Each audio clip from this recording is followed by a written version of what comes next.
If your Revit stairs still look like this, with the ugly zigzagging cut line, awkward floor connection, and default settings everywhere, here are 3 quick stair fixes that instantly make your models look cleaner and more professional.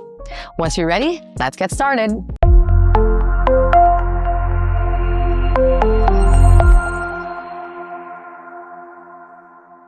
Tip 1. Better stair setup. Before placing stairs, make sure your levels are set correctly first. Your stair height and riser count depends entirely on the level elevations. So go to Architecture, Stairs, then choose your stair type and adjust the desired number of risers. Quick tip. Fewer risers, taller steps, more risers, more comfortable steps. For cleaner layouts, use an even number of risers so your stair runs split evenly. For example, 9 risers up, landing, then 9 more.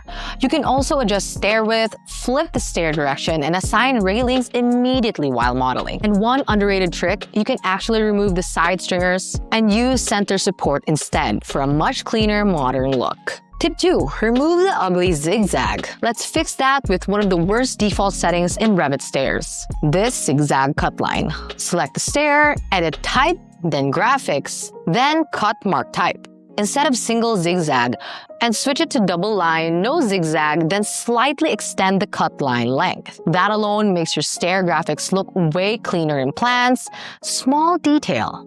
Huge difference. Right, quick pause for our architects and firm owners out there. If your deadlines are piling up and you need support with construction documents, we get it.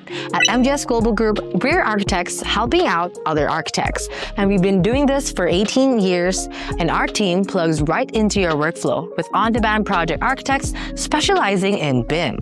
And we can start in as little as 24 hours. Check us out at mgsglobalgroup.com. Alright, back to the video. Tip 3. Fix floating stairs. Another common issue is stairs connecting awkwardly to the upper floor, especially with a monolith concrete stair. Here's the fix. Edit the stair, then extend the top run by 1 extra tread. After that, disable end with riser.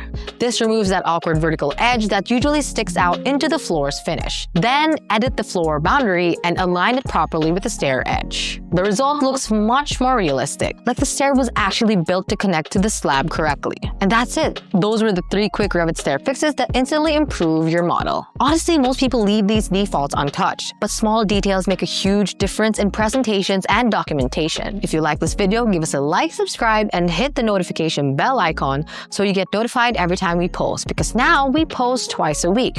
That's twice as much videos for you to watch on our channel. Don't forget, check our Revit playlist and our playlist on how to build a house from scratch in Revit if you want to learn more about Revit. Thanks again for watching, and see you on the next one.